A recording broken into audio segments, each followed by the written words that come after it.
Hello and welcome to the final image critique session for the 2026 Astrophotography Prize. As we enter our fourth year of the competition, we're thrilled to have you join us from wherever you are in the world.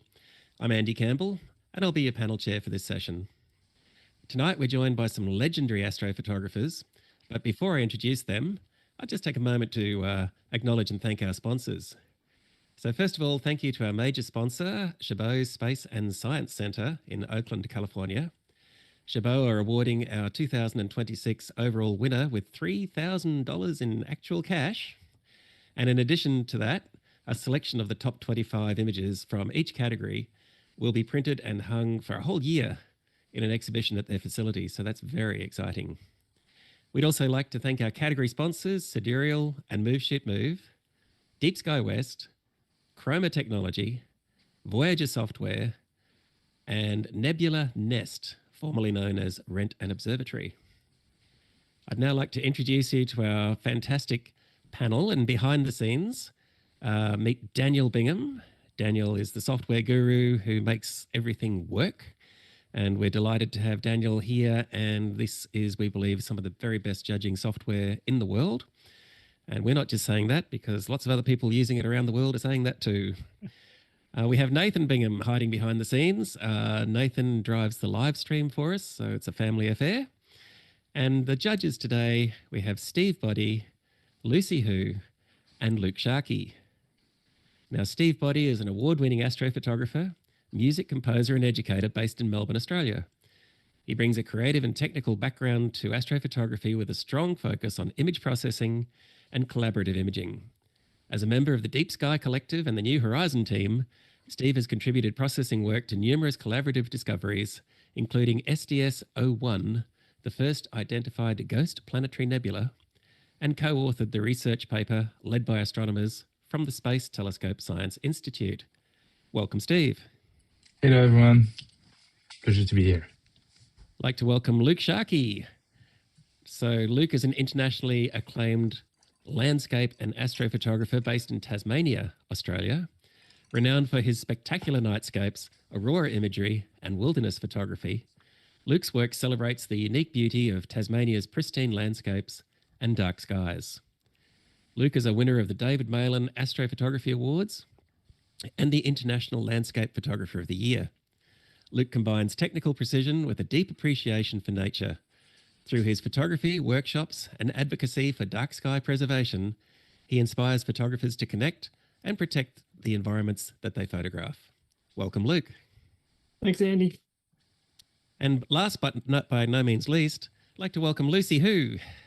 Lucy's an award-winning astrophotographer and research fellow based in Canberra, Australia. Driven by a lifelong fascination with the night sky, Lucy's built an impressive portfolio spanning eclipses, nightscapes, solar events, and celestial alignments, and her work is recognised with NASA Astronomy Picture of the Day, the Earth Science Picture of the Day, the David Malan Awards, and numerous international photography competitions.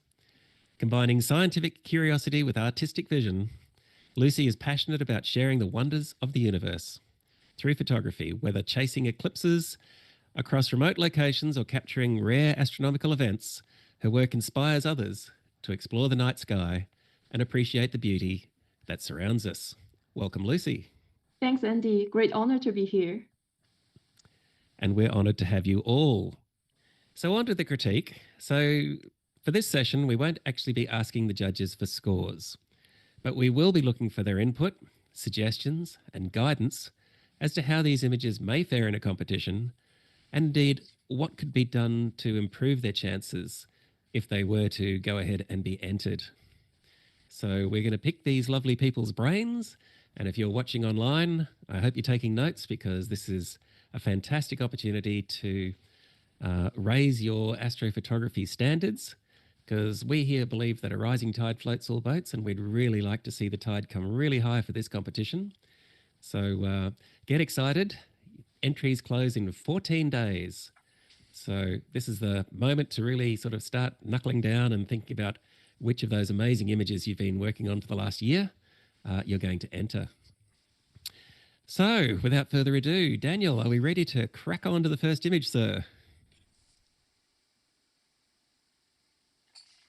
Alrighty. So what we are looking at here is M17, the Omega Nebula. And this has been photographed with 3 nanometer SHO filters.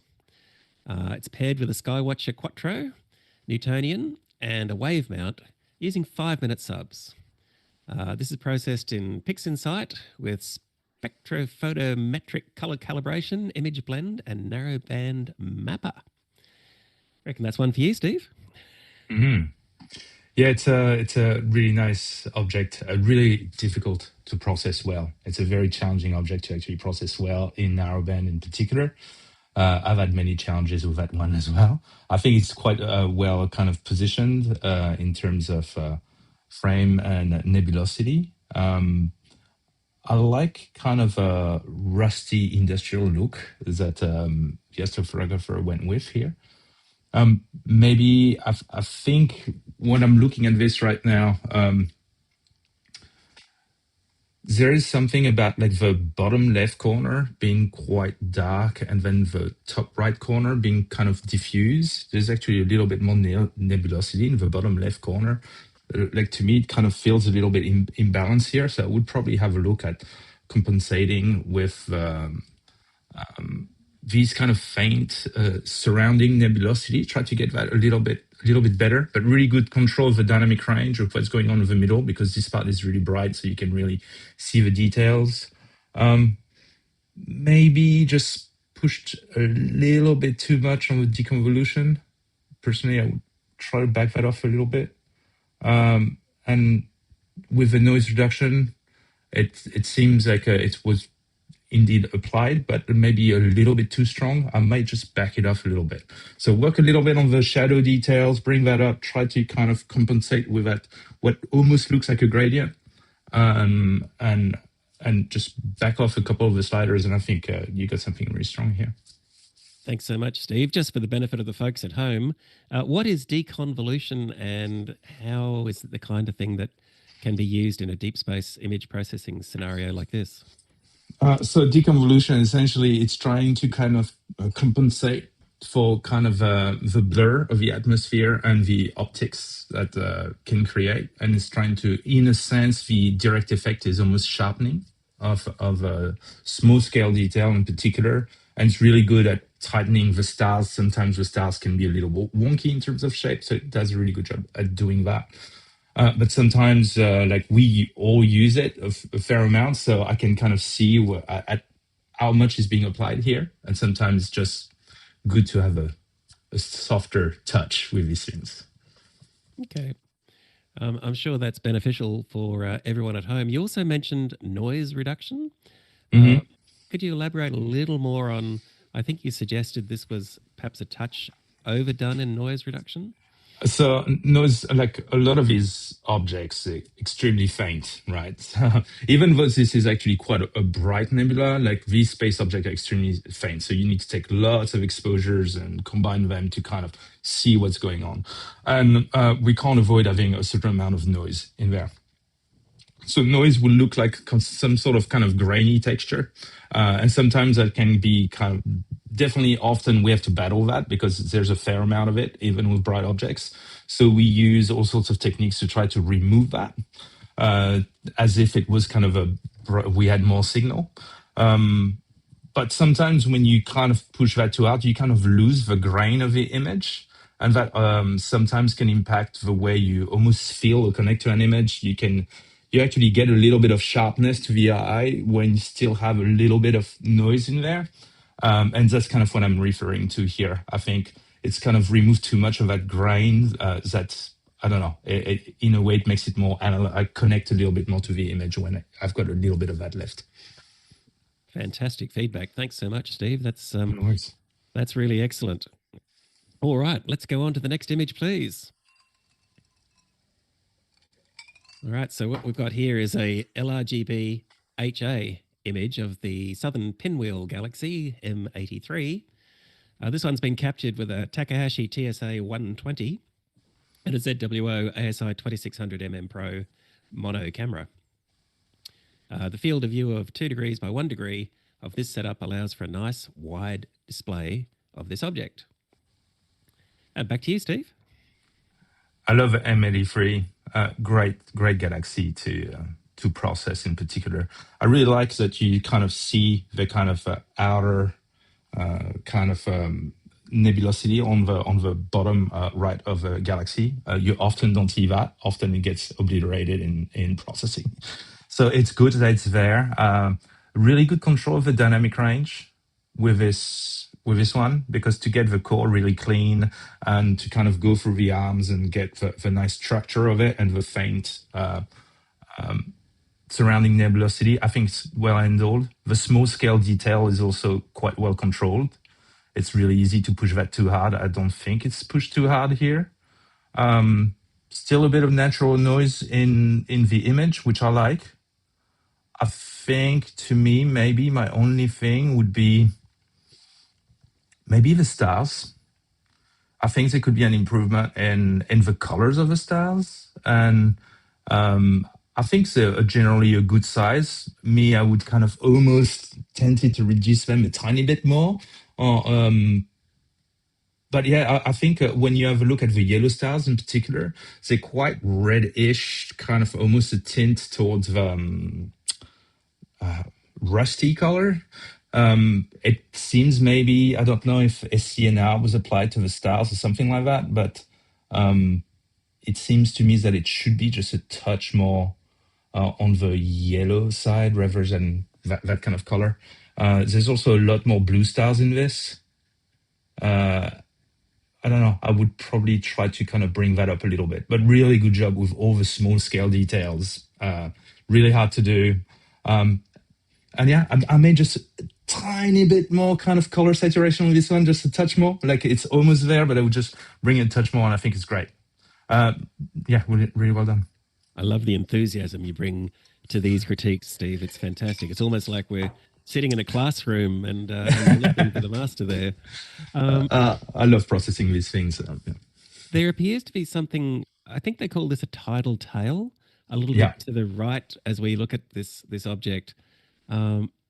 Is that something that could be brought out further, or is it just so dim that you'd need to be imaging this for hundreds of hours to get to that? It looks to me as if the astrophotographer could probably use with more luminance capture. It doesn't look like they have enough integration time to bring that up. But maybe they do. Maybe it requires a little bit more extraction. But yes, there is a little bit more. However, it is extremely faint. So I think, yeah. Working an extra couple of 100 hours there, it'd be fine.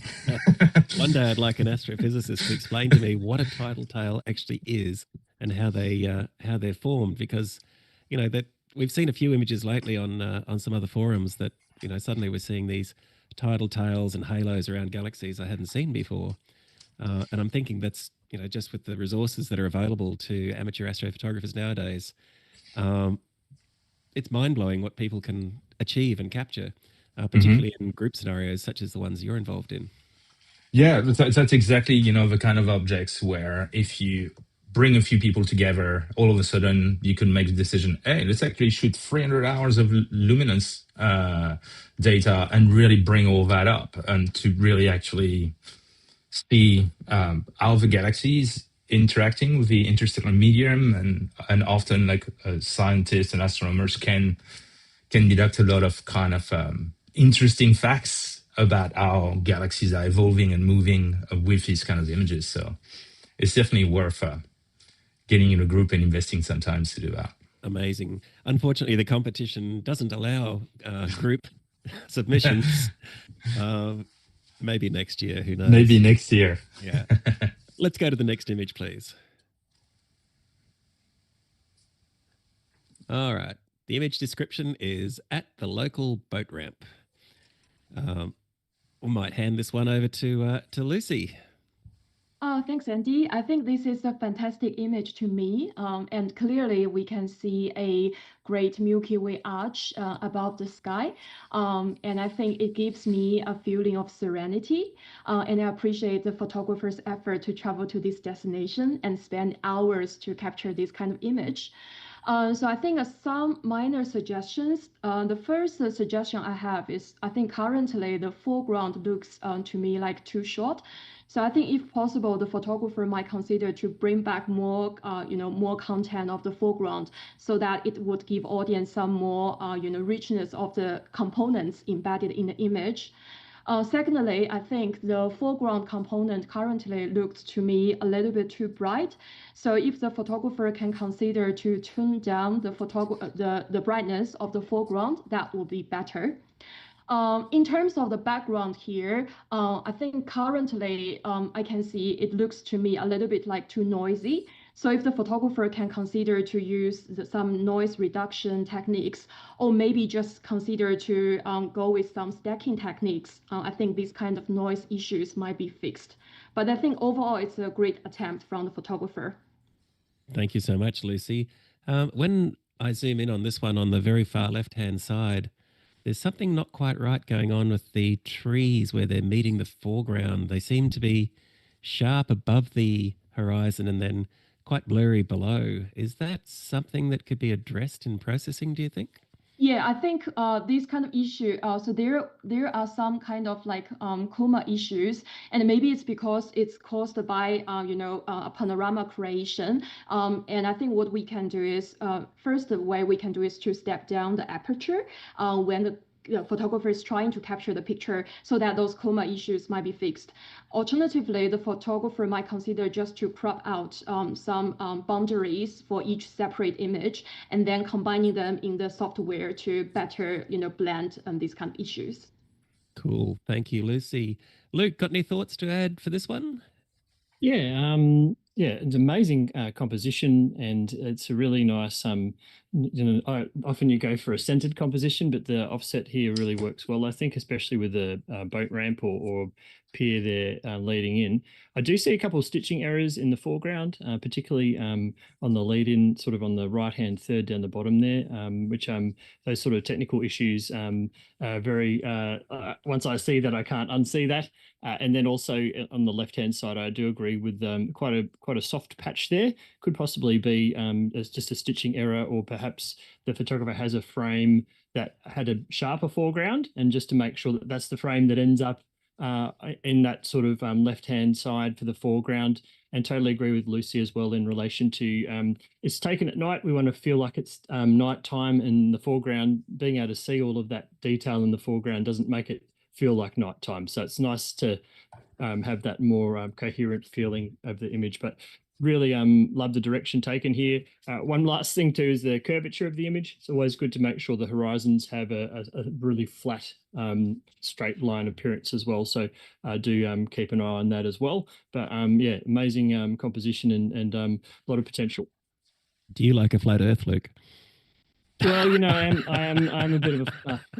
Sorry, let's mate. not get into it. Let's not get into it. But yeah, only in panoramas. Only in panoramas. Yeah. In PTGUI, you can just bow that horizon just down to line it all up nicely, and I'm sure that's just a stitching artifact there as well. Yeah. Very good. Sorry, folks. Couldn't resist. No, could we go to the next image, please? So what we're looking at here is a relatively uncommon object. This is a supernova remnant, G296.5 plus 10. I don't know how and why they name them this way, but it's affectionately known as the Mermaid Nebula. And it's starting to become a little bit more popular nowadays as a target. Steve, what do you think? Yeah, first, people need to understand the level of difficulty of this target, because you can only judge the processing based on how difficult it is. It's a really difficult one. It's extremely faint, so you need a lot of exposure time to really be able to even deal with this in processing.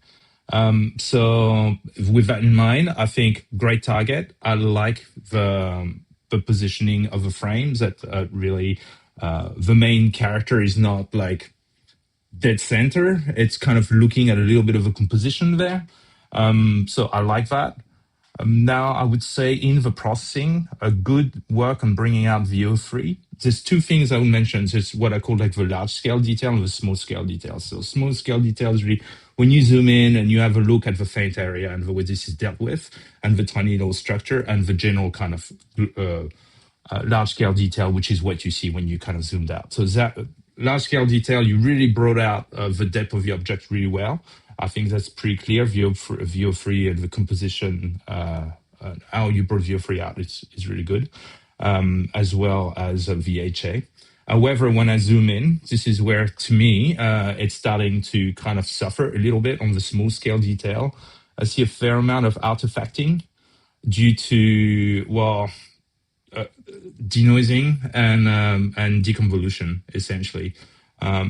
It's really hard to get that right on this target because you really need a lot of integration time. So I don't know if this is because there is not enough integration time here.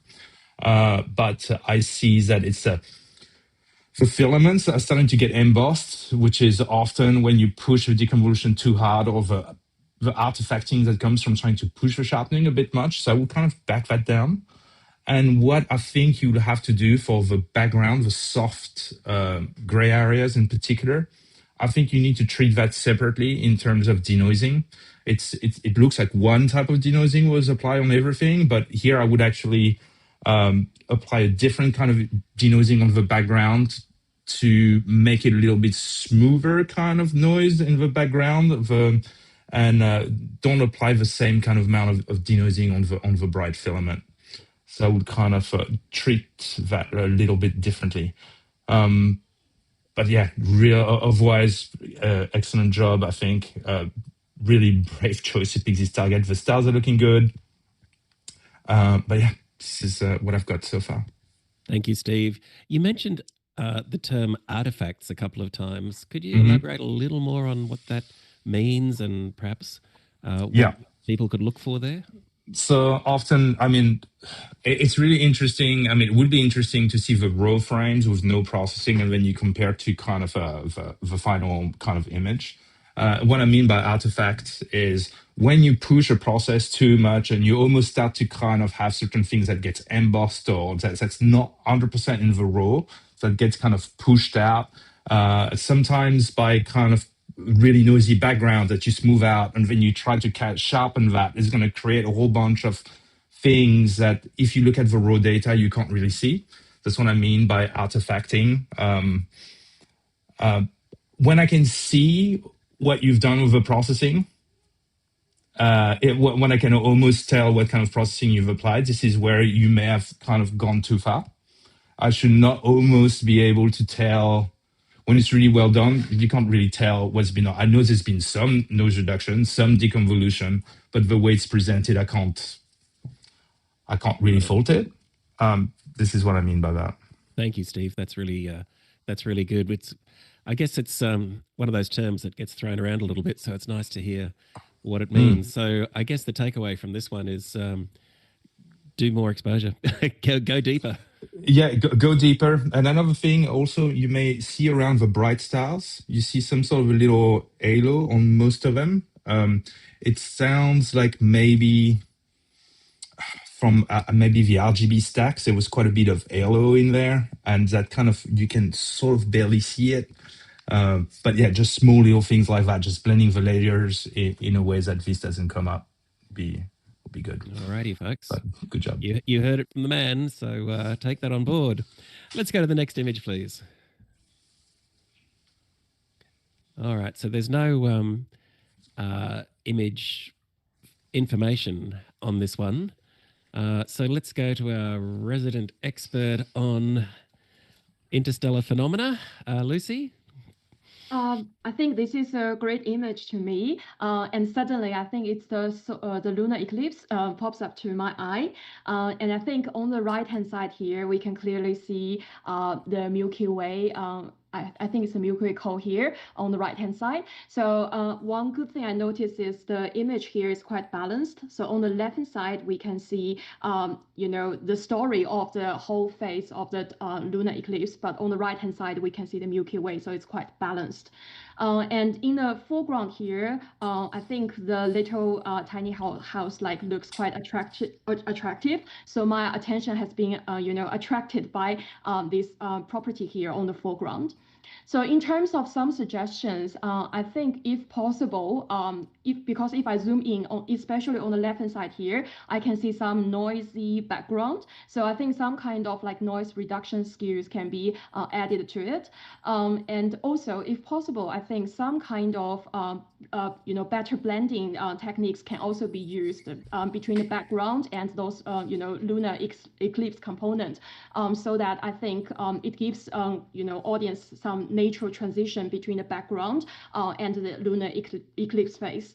And also I can notice some air glow arise above the horizon. So I think if possible, the photographer might also consider to enhance the colorness of the air glow slightly, so that gives audience some vivid feel of this entire phenomenon. But I think overall it is a wonderful capture.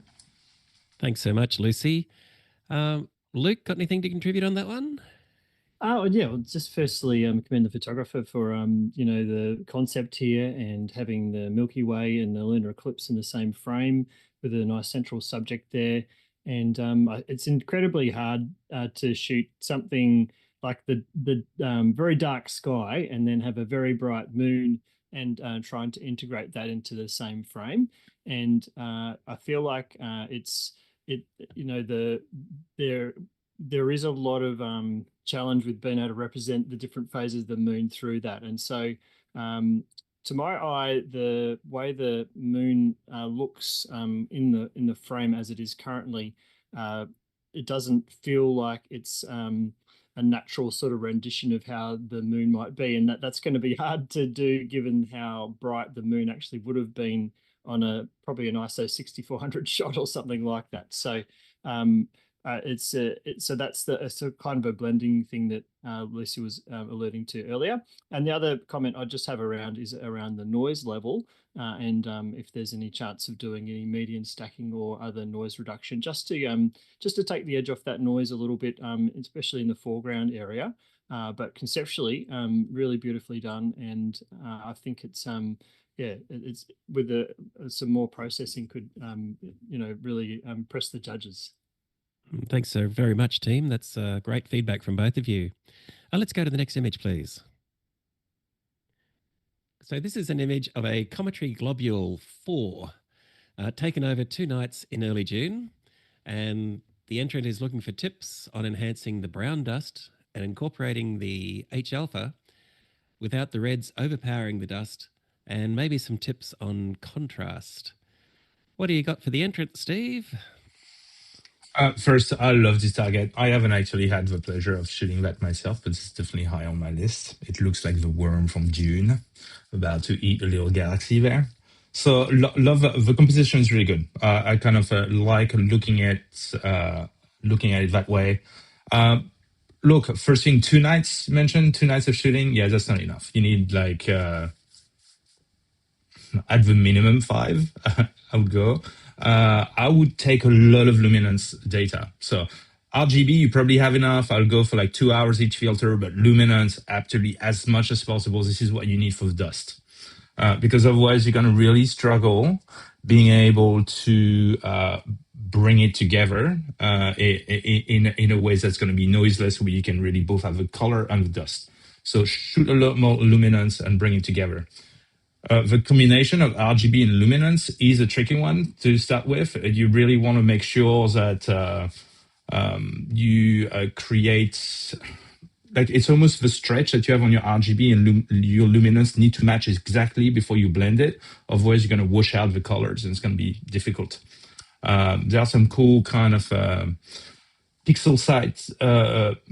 Just let me check the website that I think would be really useful to you, Night Photon. So check that guy, nightphotons.com, and go check him out. He's got a guide exactly how to bring luminance and RGB data in a very simple way. If you have pixel sites, that just works every time. So go have a look at that tutorial. The HA here, I see that you integrated it and you get that salmon kind of look. And that's just, that's what happens when you're struggling to bring it together right. First, you have to make the LRGB combination really great, do a really great LRGB image, and then screen the HA on top in the red channel. And really, like with the HA, you don't want it to be contributing too much of a background. So you may want to bring the black point of the HA quite up. And that should really allow you to kind of blend it much better and control it with curves just to make sure you don't make it look like that salmon look, which is difficult. But just with the curves, you should be able to really bring that in a way that's going to work really nicely. Right now, you've got too much noise. But again, if you sort the luminance out, that should get rid of the problem. Stars are looking good. Colors of the stars are looking good. Small scale detail is okay. So really, it's just a matter of just applying a little bit more of these techniques and more luminance data, and you should be able to pull something together. But really nice panoramic shot of this. Really like it. Thank you so much, Steve. I've shot this one myself when I was on a holiday in Tasmania, down in Luke's part of the world. I spent 5 nights on it. And Yeah, you did. And it needed it. So Yeah. CG4 is a tricky one, that's for sure. But well done on having a go at one of the more challenging objects out there. Yeah, Let's go to the 100%. next image, please. All right. So in a grove of Queensland bottle trees, there are all sorts of sizes and shapes. Some trees held onto their leaves. This one let the stars break through with bare branches reaching out to the night. Let's go to Luke on this one first. Yes, I really like this conceptually, and I can just imagine it like, fairy lights sort of sitting off the tips of the tree. And, that's like a Boab Christmas tree or something like that. And so, yeah, conceptually really, really cool and nicely aligned center-wise, nice straight horizon. I can see a touch of Milky Way, I think, there behind.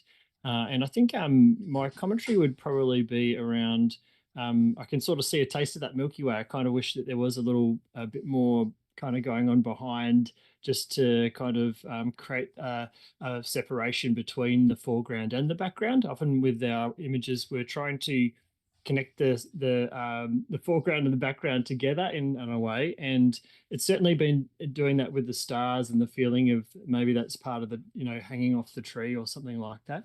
I just feel like I'd like to have a little bit more going on in the sky, or a way of appreciating the sky a little more than the current presentation. But conceptually, I really enjoy it, and well done to the photographer.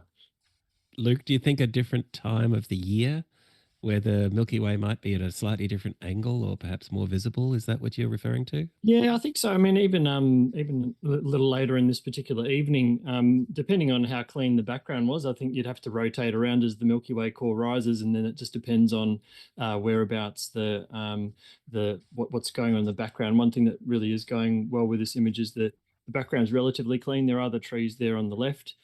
Getting down a little lower and pointing up higher could help and diminish the trees in the back a little more. And I think having just a bit of a stripe of the Milky Way more visible in the shot would definitely just give a little bit of extra punch to it as well. I think it's just one of those cases where you can see those stars there, but maybe just not holding enough on there, and a different approach could make it stronger. Thank you, Luke. Lucy, the star colors seem a little saturated. What are your thoughts on this one?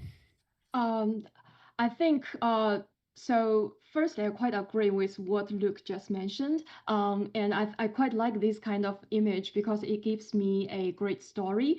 But as you mentioned, Andy, I think currently the background color looks a little bit like weird to me. So I think some consistency of the color here might be considered to bring it back to some natural color. And in addition to that, I think some contrastness of the background can be slightly enhanced so that the Milky Way part will be easier to be popped up and identified by the audience. And in addition to that, I think when I zoom in the foreground part here, the foreground part looks a little bit like noisy to me. So I think if the photographer can consider to extend the exposure of the foreground slightly longer with the enhancement of the noise reduction, then these kind of noise issues might be fixed. And finally, I also quite agree with what Luke just mentioned. So if the photographer can consider to add more, I think, possibly lower the tripod or add more, components coming from the foreground here, that would give the audience a sense of completion. But overall, I really like this strong concept, and I think it is a wonderful shot to me. Thank you, Lucy. That's very, very good feedback from both of you. Let's go to the next image, please, folks. All right, we are looking at a 2-panel mosaic using SHO and RGB stars with the total exposure time of 67 hours under Bortle 6 skies. Shot on an ASCAR FRA 300 with a ZWO ASI 294 mono camera. Steve, let's hand this one over to you, sir. First, great framing. You're getting the whole thing in there. Looking really good. When you zoom in, you really see some nice kind of small scale detail there. And when you zoom out, you really get a really great, composition and vibe. I especially like the way you dealt with the hydrogen alpha, like these kind of filaments, and the way that shock front there is really quite beautifully handled.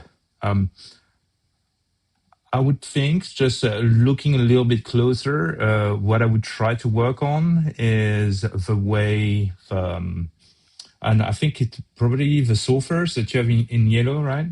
Not sure here, between the sulfur and the oxygen free, just the way they're blending together, you kind of feel at small scale when you really zoom in that the O3 is kind of sitting on top a little bit, that it's not as kind of nicely blended as you could when it's me being picky here, just trying to give you something to look at. Potentially, I would have a look at that.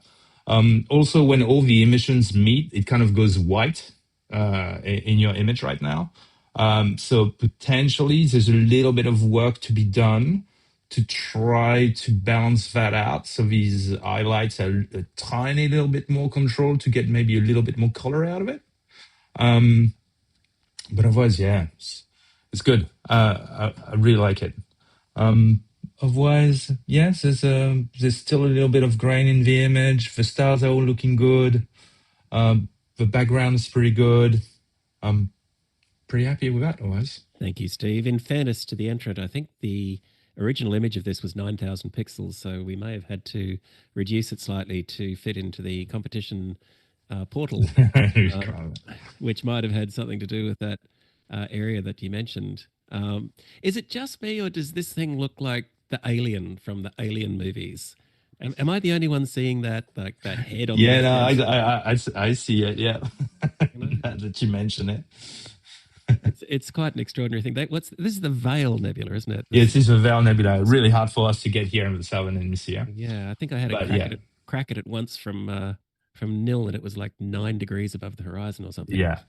But fantastic object to shoot. Beautiful. Well, very well done. Let's go to the next image, please. So here we have the flower moon rising above the Lamoille radar dome on Jersey, where nature meets a structure reminiscent of the Death Star. A fleeting alignment turned a drive home into an unforgettable moment. Lucy, what do you think? This is a fantastic capture to me.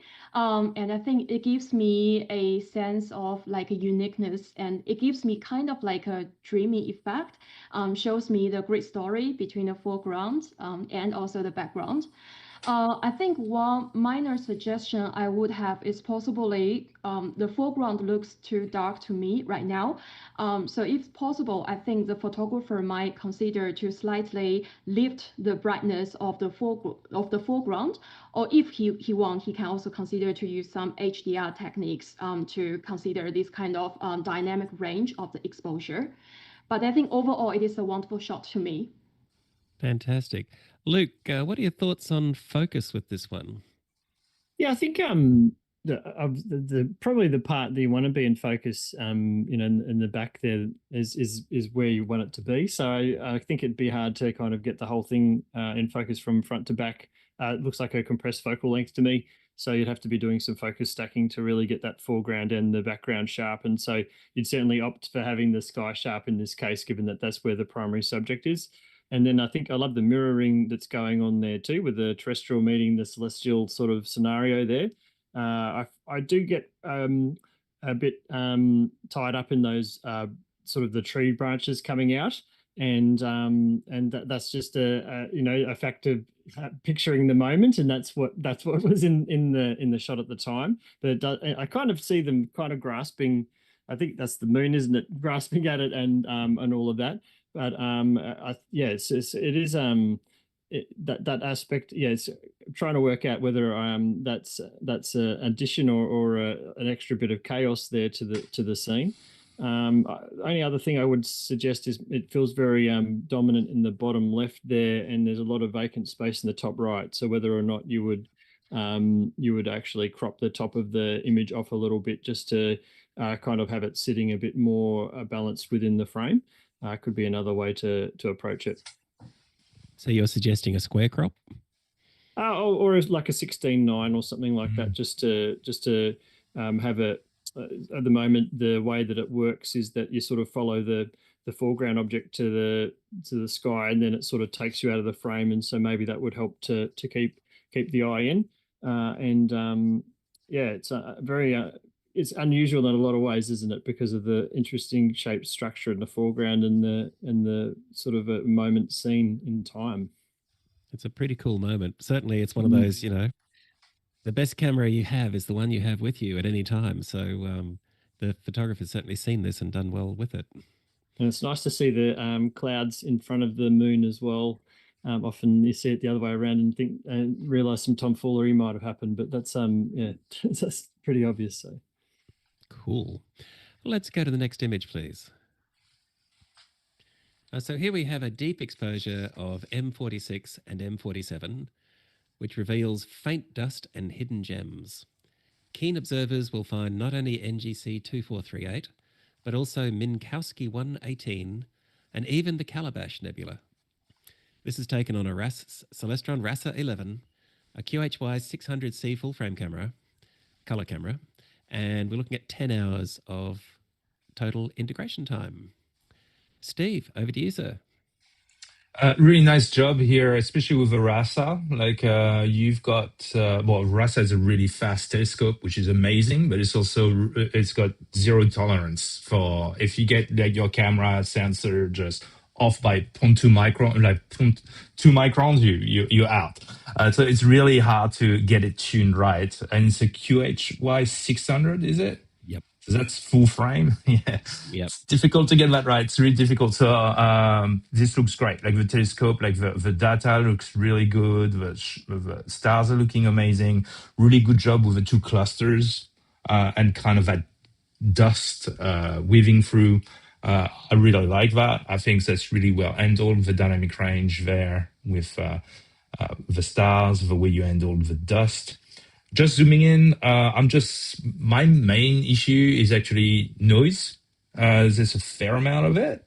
And in terms of RGB, it kind of you look like there's two colors that says, and I'm wondering if SCNR has been applied this. So SCNR is a process, by the way, for some of you who don't know, who removes the green out of an image. And it looks like this is what's been done here. Like the green's been completely nuked out of the image. And that is, I'm seeing it.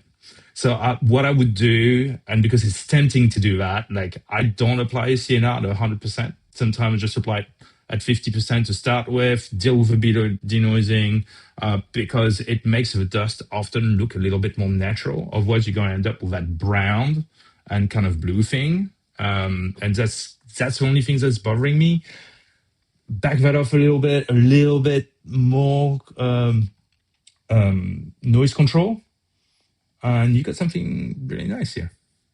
Steve, what are your thoughts on composition, particularly with that bright star on the very right-hand side edge of the frame? Yeah. So a good way to deal with this, I mean, the way I'm thinking about this is that what you see is another bright star on the left-hand side. And what I would do to balance that out is make sure that the distance of the star to the edge on the right side is exactly the same on the other side, or you crop it out. You crop out that stars to the right. You could probably, especially that you've got that nice kind of thing with the two clusters like that, and the two stars at the top, like the bottom kind of third of a frame, there's not too much going on. You could even consider doing a 16:9 panoramic crop at the top and give it a really cinematic look. You actually got plenty of resolution here to do that. Don't feel that you have to show the whole frame. Here, you could actually do something really cool with that composition at the top. Fantastic. Thanks, Steve. And I think I've now spotted what I'm guessing is Minkowski 118. I'm tipping that's the planetary nebula on the right. Yeah, like in that second cluster there. Yeah. Excuse me. Fantastic. And you see that one's got a fair bit of green in it, so that's I don't know. So yeah, no CNR there. Alrighty, let's go to the next image, please. Okay, looks like we're back to our friend M83 again. Mm-hmm. And here we have a rich background of galaxies shot with a 10-inch f4 Newtonian, an ASI 2600 mono camera, and chroma LRGB filters. We have 35 2-minute exposures for RGB and 45-minute exposures of luminance. Over to you, sir. Cool. So it's good because we already had one M83 image before, and we've got a new one here. See this one, we don't see that external arc in the background as much, but the stars, we've got this nice kind of big bright spike. I think I really like this particular, having this bright star here. What I would have done maybe with the composition, kind of move it a little bit, maybe move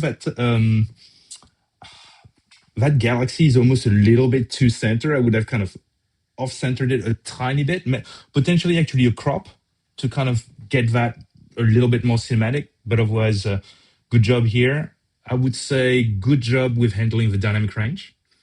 Really hard thing to do with this particular image. I would dial up the color saturation on M83 itself, kind of missing a little bit of saturation there. On those big bright stars, when you zoom in, nice spikes, but you see that around the star, you got a decoloration. So you see it's nice and blue around it, and as you get close to it, you start to get that white kind of artifacts. I would probably try to, and you don't see it as much on the yellow stars. So I would potentially have a look at these. Good small scale details on all the small background galaxies. I'm seeing a little bit of a uniform grain everywhere in the background. And I'm wondering where that's coming from. Sometimes it can be two things. It can be you have a grain that you can add in a thing like Photoshop sometimes to kind of, when you denoise too much and when you want to bring a bit of grain back in, and sometimes you see it because it's a very uniform type of grain. It kind of almost looks like that. And there's a little bit of color noise. So I would have a bit of chromatic noise. So I would try to remove a little bit.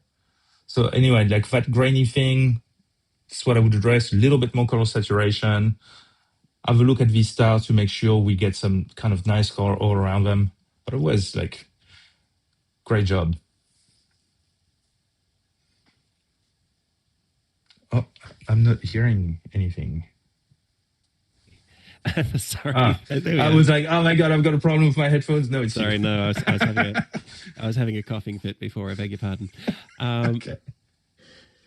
With this image and the previous one of M83, it's fantastic as the viewer to look deep in and see all the amazing little teeny tiny galaxies in the distance. And I think it gives us that sense of scale of how extraordinary the universe really is. But I wanted to come back to one comment you made about the bright blue star, how it changed color when you got down to the center where it was almost appearing a bit more yellow. What do you think that is, and how could that be addressed? Star stretching. So essentially, when you stretch stars, and I do an HDR, almost stretching on my stars, because the more you stretch something, the more you lose color information. So essentially, if you do a tiny little bit of stretch, you're probably going to get the core of it right and still some color information. But the more you stretch it to start to see the small stars, the big stars are overstretched and you literally nuke the color information. And that's what happened. So you get the color information, the fainter halo, but the centroid of the stars, as you stretch, you kind of slowly distort and destroy color information. So that's why you get a lot of nice kind of color in the small stars, and the bright stars you can get this weird thing. That's what I think it is, and that's how I deal with that problem when I have it. Thanks, Steve. So the takeaway from this one is a saturation boost, a bit of a crop, and a little bit of attention paid on those stars, and something pretty good there. Yeah, I think something good. Alrighty. Thank you so much. Let's go to the next image, please. So the information here is between a rock and a hard place. A blend of 90 seconds f2, ISO 320 tracked sky, and a 4-second f2.8 ISO 6400 foreground. Let's hand this one to Luke first. Sure, thanks, Andy. This is a really great composition, having the figure between the two rocks in the foreground, and very, very nicely resolved Milky Way there. Plenty of detail and really, really clean sky. There's a really nice blend in this image between the detail, the noise detail in the sky and the foreground. And so from a technical perspective, I think it's been executed pretty well. There's maybe a touch of a halo on the rock that the figure's touching, like leaning against, I can see. So it might just be a bit of a sky foreground blend that just needs to be just bumped down by about 5 pixels or so that I can see there. That's a very nitpicky thing. And for me, I think the challenge with this one is the lighting. And I would, for me, I actually would almost like to see the rock closer to the horizon, more in a silhouette, and then that's sort of creating a bit of a separation between the figure in the foreground and the rock in the distance. It's a bit of a shame that there's that graffiti on the rock. For me, that's actually quite a detraction from the image, and so I would I can see how the illuminations may be trying to light up maybe almost like a face, or it's like a turtle's head or something like that. So it is nice to have some color on that foreground rock, the rock there that's sort of just behind the figure, and so maybe it's a light placement kind of scenario where the light could be more so maybe as a head torch on the person shining, and only more subtly lighting the foreground. But I think a lot of the time with the lighting, we're trying to have a more feeling like it's moonlight, not trying to influence the foreground so much. And I feel like in this case, the light's quite strong, and it might be revealing more than necessary, and it's taking a little more of the attention away from the sky, actually, and not letting the foreground and the sky blend as well, perhaps, as they could together. So, but conceptually, definitely a great idea. And for me, it's more playing around with that lighting and getting a much more dynamic sort of scenario where the eye can lead through the frame a little bit more cleanly.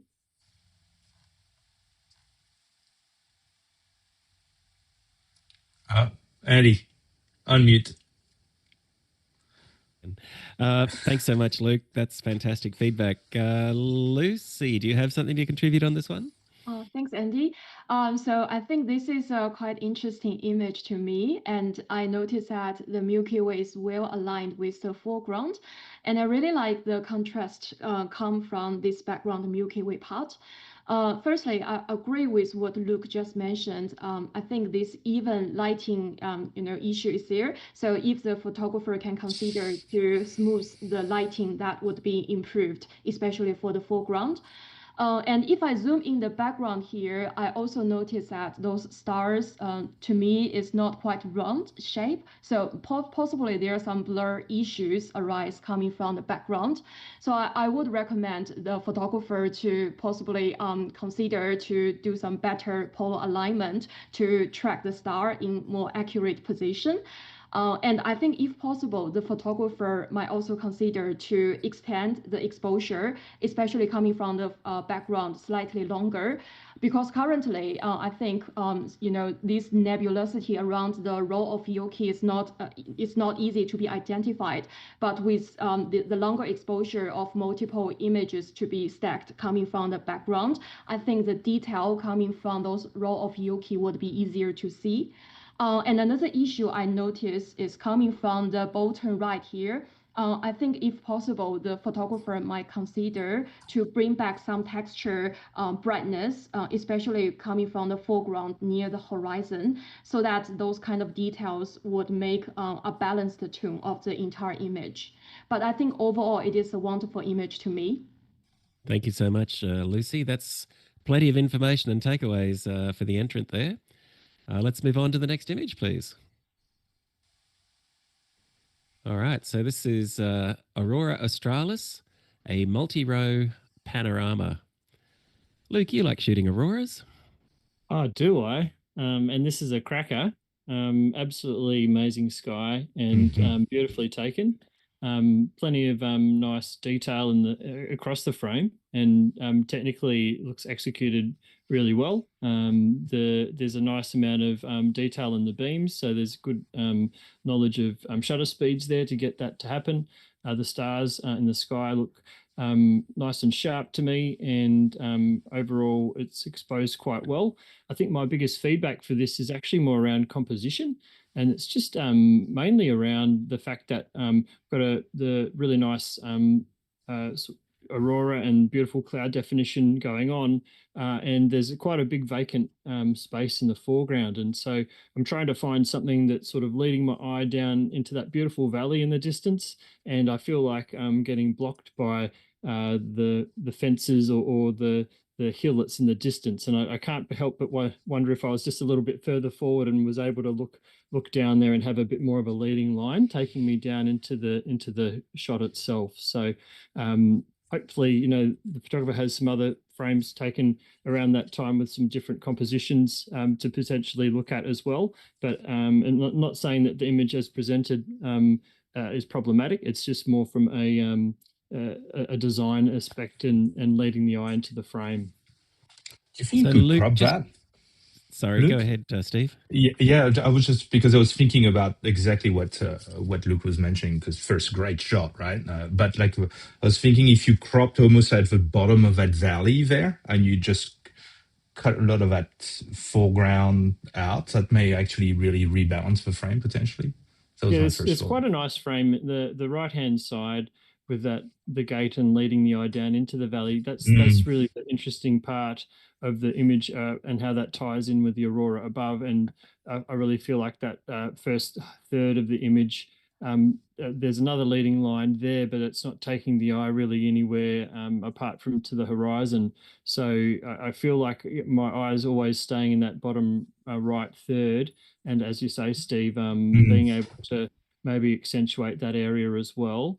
And I love the contrast between the aurora and the cloud. It's really beautiful. Like it shows a very short shutter speed actually to get that level of definition in the cloud. And so, yeah, And you see the streams also in the background. Very, It's very really well beautiful done. in that zone. So yeah, you're right. There's definitely a crop there as well, Steve. Yeah. Thank you, gentlemen. Lucy, you've got something to contribute as well. Yeah, so firstly, I quite agree with the comment above, and I also appreciate the photographer even capture, I think it's the Magellanic cloud above the sky. Yeah. And overall, it's a wonderful shot. To me, I think the foreground part looks slightly flat right now for the composition. And jump on to what Luke and Steve just mentioned. I think one way the photographer can consider is to add some long figure, possibly when he was trying to capture this content, so that the richness of the image might be, might be boosted. And in addition to that, I think those long figure might also give audience some better story of the flow of this entire image. And it can also balance the right-hand side village because now the weight coming from the left-hand side and the right-hand side might be more evenly distributed in that case. There you go. Alrighty then. So some work to do there, but certainly got the bare bones of an image that is appealing. Well done. Let's go to the next image, please. So here we have NGC 6946, aka the Fireworks Galaxy. This one's taken on a Meade 10-inch SCT with a focal reducer at f8. It's taken with a Canon RA. The ISO is 1600. No filters. And we're looking at 70 5-minute exposures stacked. Total of 350 minutes. And total integration is over 3 nights, processed in PixInsight. Steve, you like PixInsight? Yeah, I like PixInsight. That's definitely one of the tools that I use. First of all, so shot with a DSLR, essentially. Yeah. Yep. Modified Canon RA. I think that's the Astro modified version. Cool. So no filters. This is pretty much just raw data, just process 75 minutes all up. Yeah. No, 350 minutes. 350 minutes. Okay, cool. 5.83 hours. So first of all, it's this great object to capture. You can really see like the movement of the arms really well in this. You really get a sense of the motion of the galaxy. I would say just looking at this, I may have personally tried to reframe this a little bit. You see there's a bright star at the bottom left corner that's really near the edge. It makes kind of a little triangle with the other stars. I would almost kind of grab this and kind of do this with the image to kind of get that off the edge a little bit and maybe have the galaxy a little bit off center towards the top right corner. Almost you kind of deal with that, the rule of third there. And that would, I think, made it would have really improved the framing a fair bit. So that's one of the first suggestions. If you have, I don't know if this is a crop, but if you do have space, doing that, I think would benefit the image. I see, I think in the low brightness surface area part around the galaxy, there's a fair amount of noise reduction applied here. I would just back that off a tiny bit. And when I zoom into the galaxy details, I'm starting to see some embossed kind of details, which tells me you may have pushed either deconvolution, sharpening, or normalization, equalization, that kind of stuff may be a bit much. I'm starting to see that coming through. So I would try to kind of balance that. But when I'm looking at the stars, there's a little bit of purple fringe around some of it. And that would be a chromatic aberration a little bit. There are softwares you can use to fix that right now. I would probably try to do that.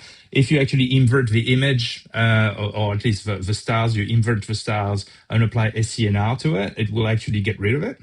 It will get rid of that purple thing, and then you flip the stars back on and put them back in. That's what I would do. And dealing with it, bringing a little bit more of a grain back in the image, and I think you've got something quite nice here. But really good job to do this with the amount of data and DSLR. Not an easy target. That's a good tip about flipping the stars with the SCNR. I hadn't heard that one before. Yeah, so you flip pretty much the opposite of magenta is going to be green when you flip it, and this is where SCNR does a good job with it. Yeah, see, that's why we've got deep space experts like Steve here, folks. So you can all learn from his expertise and the framing. Yeah, I think that was a good pickup as well. Did you want to just elaborate a little, Steve, on the rule of thirds for the benefit of the entrant? Yeah, so there's many different kind of composition techniques on the way we perceive something balanced.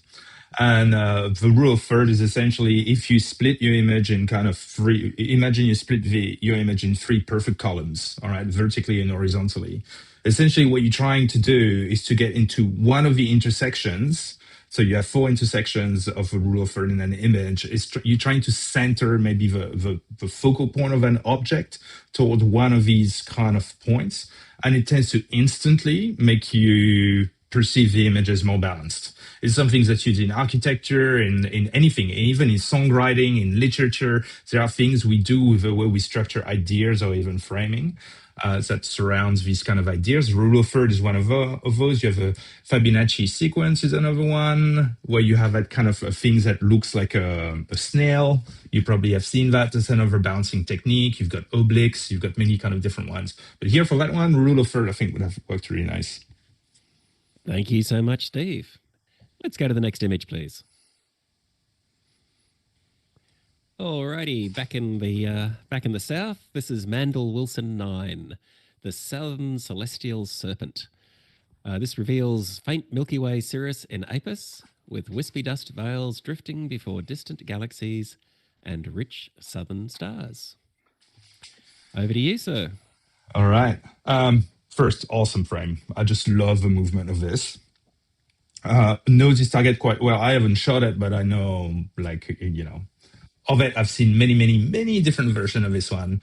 And I think the entrant here, the photographer, did a really good job at balancing over layers, getting the dust right, and also getting the small scale detail right. So when I zoom in, I don't really see any issues. The small details really well handled. I still see some noise, but just enough, just a little bit. So it's really nice. The dust is brown. It hasn't been. It has been saturated just right amount. I can see the core of the galaxies really well because it's really hard to get these galaxies that are kind of meshing with the dust. That's really hard to get. That's done really well. The background is well neutralized. The star colors are good. I'm struggling to find anything to do. How would you improve that? I'm not sure. Maybe some of the stars, the blue stars, for example, just looking at them, some of the bright one, you see they have more saturation on one side than the other, and that's probably because it's shot with a refractor, and this is what you're going to get, right? So you can get that little bit of imbalance. So potentially having a look at iterative stretching on the star to try to kind of keep that color on some of the blue ones, but it's very minor, I would say. I would be happy if I took that shot. Well, there you are. There's a funky little galaxy hiding in there too. Really cool. Yeah, the top left there. Yeah. It reminds me, I don't know if anyone else has seen it, but there's a TV show called Andromeda where they had a thing called the Slipstream Drive, and this very much looks like how a spaceship would fly through that. Lovely image, well done, and congratulations to the entrant. Next image, please. And looks like we've got another one here for you, Steve. This is LDN 1098 in Cephas. This is taken on an Edge HD11 on a 2600 Pro camera with astronomic 6 nanometer filters. We're looking at 20 hours of data, and it's mapped to a realistic palette of HA and S2 in red, HA and O3 in green, and HA and O3 in blue with RGB stars. Okay, cool. So first of all, before I even get into the processing, I like the composition of the frame and the fact that you have kind of that line going towards the top here. Again, it's kind of following a little bit of that rule of third in a way that you have the third top of the image having that interesting structure. It makes my eyes kind of wandering around that ridge. So I really like that. I'm getting kind of a bit of my eyes traveling through the entire image. That's really cool. A bright star is getting cropped to the edge here, but you don't have much of a choice here. If you would crop that a bit too much, you're going to lose some of that glow you're getting. So I guess this is what it is. You just have to accept it for what it is. Interesting color combination because there's the HA in every kind of in R, in G, and in B. Is that right? That's correct. Yeah. It looks very geochromatic to me. And I've seen these target with so many kind of different color palette. And here I'm kind of, I don't know, I'm missing a little bit of color variation here. I know how beautiful this can be. I'm just wondering if putting HA in every single of kind of channels is actually gonna kind of prevent you from getting that color variation. A natural looking kind of color for me would be more around the kind of red, purple, and blues. That's kind of what you would see, what I would consider natural looking colors, because that's what you would see with an RGB image. But there's certainly some beautiful things you can do with the O3 and anything with the signal. So that's my only thing is there's different color combination here. I would maybe have a look at maybe not putting HA in every combination. Have a look at SHO as a start and maybe also an HOO. And sometimes you can do a blend of the two that can work really well. That would be something to have a look at. Otherwise, yeah, the details looks pretty good zoomed in. Maybe a touch too much sharpening. But otherwise it's moody. It's got something. Steve, a quick question. I'm not familiar. Well, I'm familiar with what the object is, but obviously it's a Northern Hemisphere object, so it's not one I've photographed myself. Would there be more detail to be seen in the extreme right-hand side of the frame, where it's that you've almost got this kind of cavern popping through like a bit of an eyeball sort of thing? At that surrounding area, that looks very dark to me. Is that sort of how it should be in your experience? Well, it depends, like, because there's actually a bit of a reflection nebula going on around that area. There's actually a lot of dust. And when you're going to do narrowband and RGB, I think what kind of you're missing here is that kind of reflection, kind of dusty area. Yes, so especially in that center kind of cavity there's a lot of action going on there. But I guess with the telescope, it's a very zoomed in telescope, right? And the F ratio is pretty slow. I would take ages to really be able to see that really well, potentially. I don't know. So, but yeah, you're right here. There's something going on where there's more details to be extracted. Not only in the color variation, but also on the dust kind of detail area. So that's potentially worth looking at, potentially with more integration and having a look at the blends. But yeah, it's a striking object. I wish we had it to shoot in the south, but we don't. We've got lots of good stuff in the south. Yeah, we do. We do. That's why a lot of our Northern Hemisphere compatriots want to come here and, photograph some of this cool stuff that we've got. Absolutely. Let's go to the next image, please. All right, there we don't have a context statement here, so let's hand this one straight over to Lucy. Thanks, Andy. So I think this is a quite beautiful shot with the Milky Way above the sky. And I think it gives me the sense of kind of like a serenity coming from the image. And I really like this kind of leading lane added to the bottom left here. So my attention has been guided through this kind of leading lane. I think in terms of the improvements here, so if I just zoom in the night sky here, I can see some kind of coma issue arise coming from the edge of the image. So I think those, what we mentioned previously, the photographer might choose to either step down the aperture or might just choose to crop out this kind of boundary to fix those coma issue. And I think in addition to that, currently the transition between the background and the Milky Way core part here, to me, is not quite smooth. So I think some smoother transition might be considered to bring it back to some natural kind of transition. And in terms of the foreground here, ideally, I was hoping to see more components coming from the foreground. Currently, I can only see a leading line guide through to the horizon.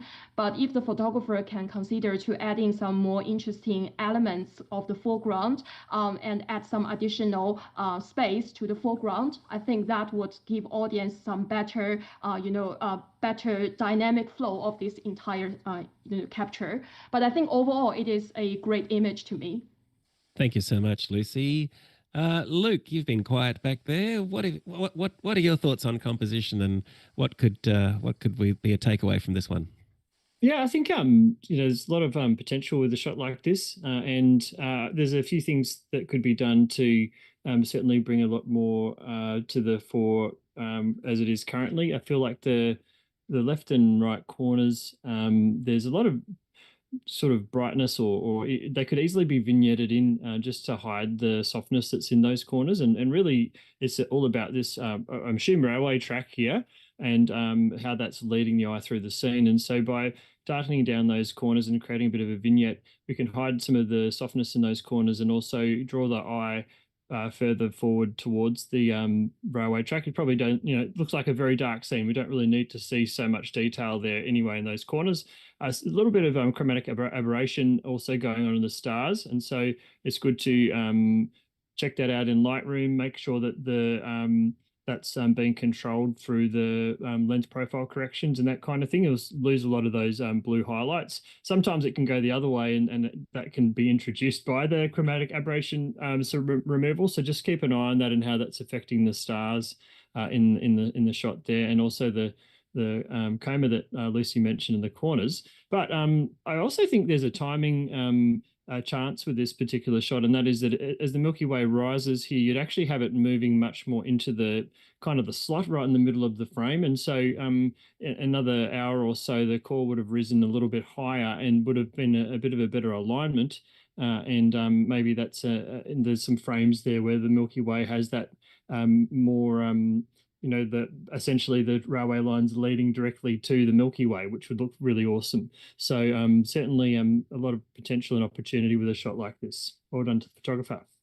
Well, thank you very much, folks. That's fantastic feedback.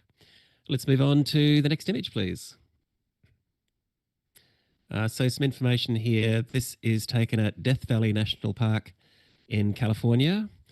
It's a tracked image. The sky is a 7-panel panorama at ISO 640, and the foreground is also a 7-panel panorama at f1.8, and there's some HA used here as well for the 7-panel panorama at f1.8.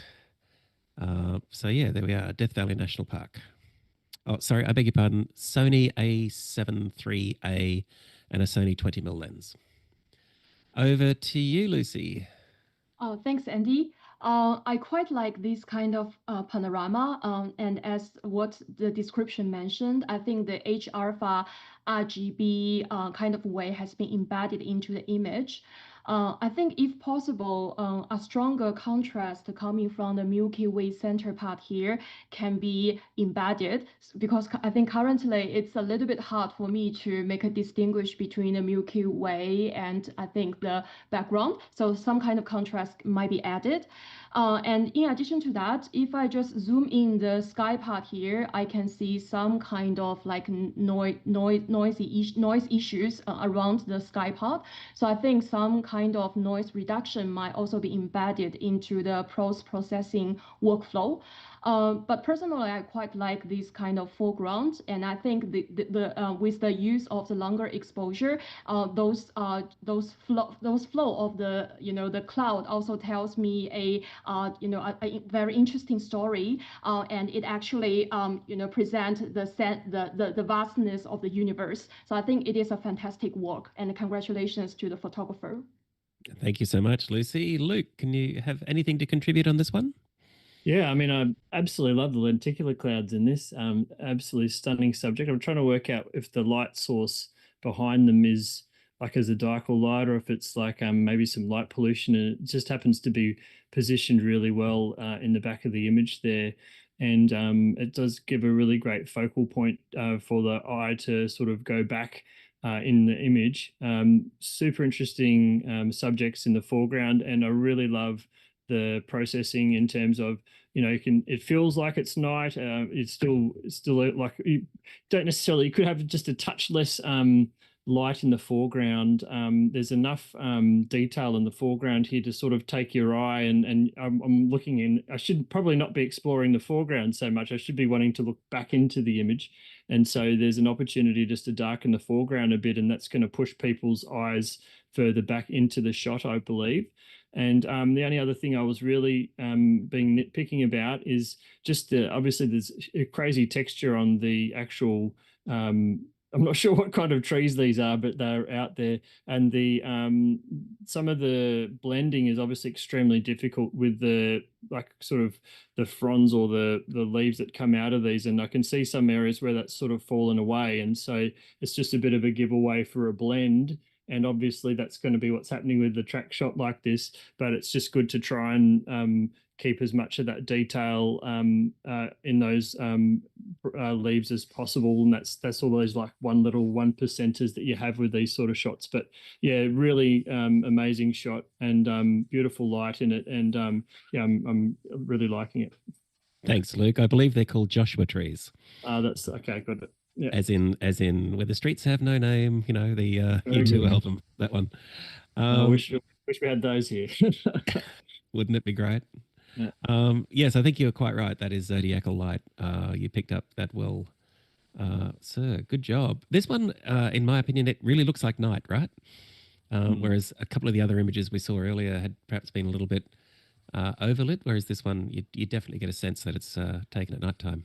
Yeah, they've done a lot of really great work just to get that just nice amount of detail there. So yeah, it's very tasteful.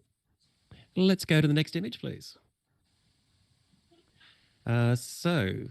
Still on panoramas, this is a Milky Way panorama at the Mittens view at the Monument Valley Tribal Park in Arizona, United States. This is a 16-panel panorama of the Milky Way and foreground, taken between 2 and 3 a.m. at the Mittens viewpoint in the backcountry of Monument Valley Tribal Park. The location is only accessible when accompanied by a Navajo guide.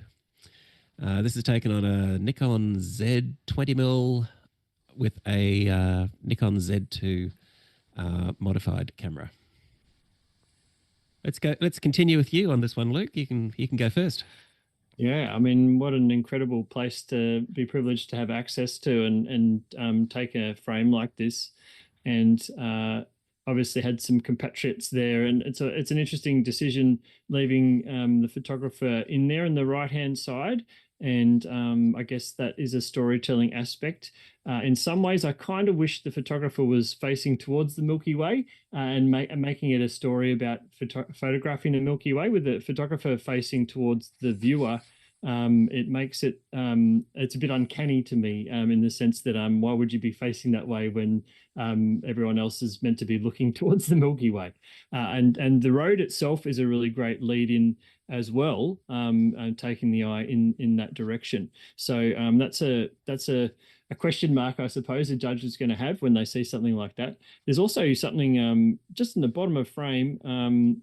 There's a very clear patch of sand in the bottom, and then there just happens to be this black dot just sticking into the edge of frame there. That for some reason those sort of things annoy me, and I can't unsee that there. And it's sort of just enough to break up that expanse of sand in that area. And as we was talking about earlier, just having those darker foregrounds to still make it feel like it was as late or early in the morning as it actually was. It feels like there's enough brightness there that it's starting to lose that kind of night feeling to it to a degree. And it doesn't have to be much, but it's just enough to tie it all in together. But yeah, very beautifully done. Thank you so much, Luke. Lucy, you got anything to add on this one? I agree with Luke. I think it is a fantastic image, and I think it's not an easy task to capture a Milky Way arch, in this kind of situation. And I also noticed there are some strong air glow arise above the horizon, and I think the leading line technique is well embedded into the image. And as what Luke just mentioned, I think the foreground part right now looks to me slightly too bright. So maybe turn down the brightness of the foreground slightly. And I think the photographer is currently, standing on the bottom right corner here. So if possible, I think the photographer might move slightly towards the left. Doesn't necessarily need to be in the center, but can be slightly off the center. But in that case, I think it gives audience more negative space coming from the foreground part here. I think additionally, if possible, the photographer might also extend the exposure coming from the background slightly longer, because currently I think the Milky Way core part and the role of Yoki is presented in the image, but some detail of the this kind of nebula is not quite presented. And I think given the photographer says he used a modified camera, so I think using some longer exposure coming from the background might help us to better review the detail of those kind of nebula. And lastly, one minor thing I just want to comment on is I think there are some bright stars arise at the top of the image. So the photographer might consider to crop out the top part slightly so that it gives audience some space to brace. But I think overall it is a wonderful shot. There you are. So what I've heard a number of times is a lot of references to the photographer at the bottom right-hand side of the image. Do you guys think it's adding anything, or would it be better cropped out, the photographer? I mean, it's just a question. That was my my first question. I'll go for it, Luke. Oh, sorry, Steve. I was just saying that it actually unbalances the image to me because you've almost got this really beautiful arc, and then by including the photographer in the frame, it's actually kind of unbalances that from it having that more centered appearance, which I mean both work, but to me, I actually think if the photographer was facing the view, it would almost be a completion, especially if they were looking like they were going down that path or something like that. So it's just that's what I found uncanny about it. Perhaps there's another frame. Yes. Let's go to the next image, folks. So we have no image statement with this one. So let's go straight to Lucy. Oh, thanks, Andy. This is a very beautiful image to me, and my eye was suddenly attracted by the foreground flowers. And then my eye has been leaded to the midground, those rocks and mountains, and finally end up with the Milky Way. And I quite appreciate this kind of image because it looks to me more kind of like artwork. So it is quite beautiful.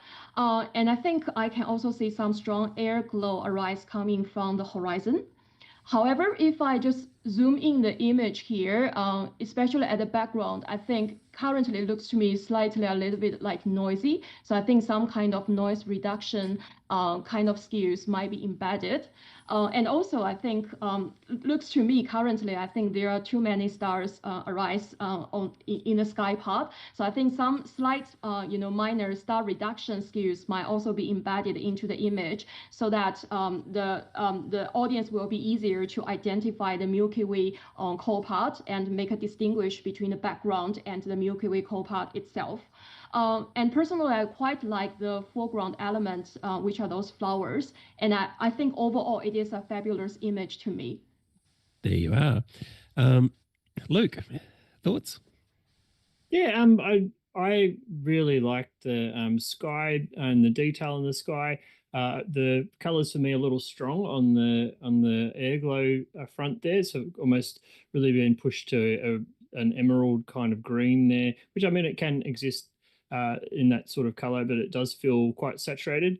I guess that from an artistic perspective, that does match nicely with the foreground area there. I think the biggest struggle I have here, and something for the photographer to work on here, is the appearance of the flowers in the foreground have very much a daytime appearance to me, and it very much has an appearance like it's a daytime blend with a different background, and the difference in the amount of detail in the midground versus the foreground is quite different, and there's a different noise pattern and also tonality there. So it's important to have a nice blending between the foregrounds and backgrounds to make sure that there's that consistency through the frame, and that feeling of nighttime is sort of maintained throughout the entire frame. But as a visual hit, when I first saw it, I was like, wow,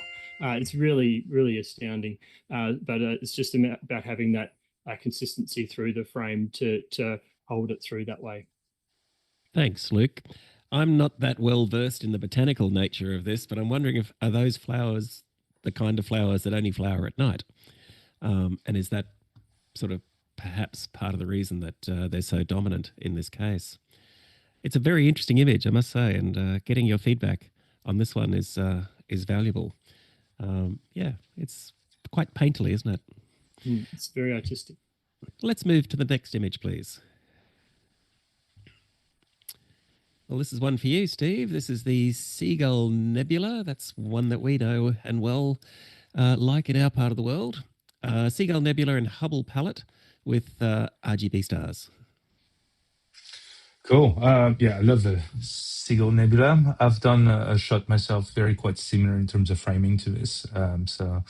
I definitely appreciate like the structure of a frame, and you've got that diagonal kind of ridge going through, which is really nice. Good level of general structure when you look at it from afar. I think my first thing would be a couple things. The background to me seems really black. I think the black point is almost too black for me. It creates that contrast, but I would kind of try to bring that black point up a little bit to then make the dust that's actually inside the head of a seagull, which is actually at the bottom right corner here, look a little bit more like dust. When I zoom in, the first thing that jumped to me is the blur you get from overdoing the noise reduction. So it's quite prominent, and that kind of I think takes a little bit away from the impact. You would actually notice it zoomed out too. If you had a little bit more noise in there, it probably looked sharper. I don't think you had to push that so hard. So I would try to back that off a little bit. Really good job with the color blend. I like what you've done here. You can still see some of the green in the top right corner. That's what you get with a good SHO when you don't completely remove it, but you balance it right. You get kind of these nice balance with this slight color variation here. Color saturation is good. To me, it's really bringing more of the dust into play. It's having better shadow control. So here the black point is just is the issue here, and just backing off the noise reduction a bit. Thank you so much, Steve. So just to clarify, because I agree with you, the color palette is extraordinary here. Were you thinking that the bottom right, the darker areas are a little too dark? Is that what you were saying? Yeah, so like you see the background, the sky background is really, really dark. And then you have that little bit of dust that kind of is actually sitting in front of the emission nebula, otherwise you wouldn't see it. So that's actually kind of dust, and it would actually be everywhere. If you shoot a really deep LRGB image of that, you have dust all around it. And here I'm kind of missing that. And you see also dust in the bottom left corner. You've got this kind of big kind of dark cloud going in front of the image. So yeah, it's just me. It just feels just a little bit too black, and there's details to be seen here, and I'm kind of missing it out a little bit. But otherwise, like beautiful kind of those colors in this jet of cyan coming through is really great. And her big Harrow object up there at the top left, which is yeah, you see that like that shock. Yeah, it's cool, isn't it? That bow shock is really cool. Yeah. Thanks, Steve, and thank you, judges. That was the last image in our critique for this session, and I think you guys were fantastic. Excuse me 1 second while I just. Sorry. What I'd also like to do, if we have just a moment or two with each of you, and sorry, Steve, I did tip you into this earlier today, and I probably should have mentioned it again. I'm wondering if we could get a little takeaway from each of you, maybe your top 2 or 3 tips for the audience about what makes a great image. So, Steve, it'll be about deep sky objects. And Steve, I've got your notes here if you need me to get to them. Yeah, because you made me think about it earlier today. So, okay, I'm actually going to bring my notes. And while you bring your notes up, I'll suggest maybe that, Luke and Lucy, I'm dropping you into it as well. If you have a couple of takeaway suggestions for what best makes a great astro landscape or aurora image, maybe a little takeaway that that everyone could enjoy from each of you. So who wants to go first? I can do first. Okay, So I think Lucy, the go. number one thing is practice, practice, and practice. Take my personal experience as an example. So every time I practice myself, I try to go back home and then review all the images and think of what things I can improve, what things has been done well, what things is not good enough.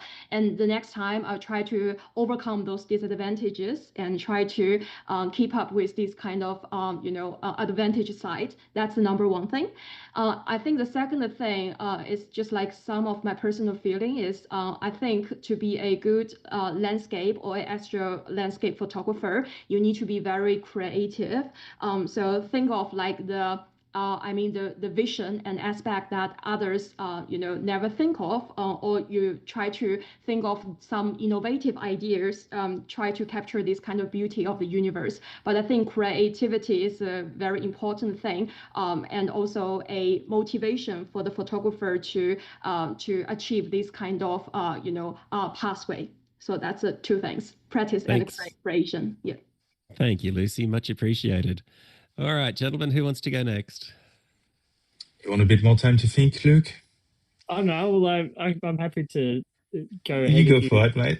Okay, so probably the 2 things I would call out, or that I'm looking for when I'm judging, or things that I see that make me interested in an image, is really firstly the photographer's work in terms of bringing the landscape and the skyscape, I guess, together. And so finding unique things that are happening in the sky and unique, interesting subjects in the foreground and making them work together. We had a few examples tonight where we were sort of providing advice around having the sky and the foreground aligning, and you want the foreground kind of leading the eye into something that's happening in the sky, basically.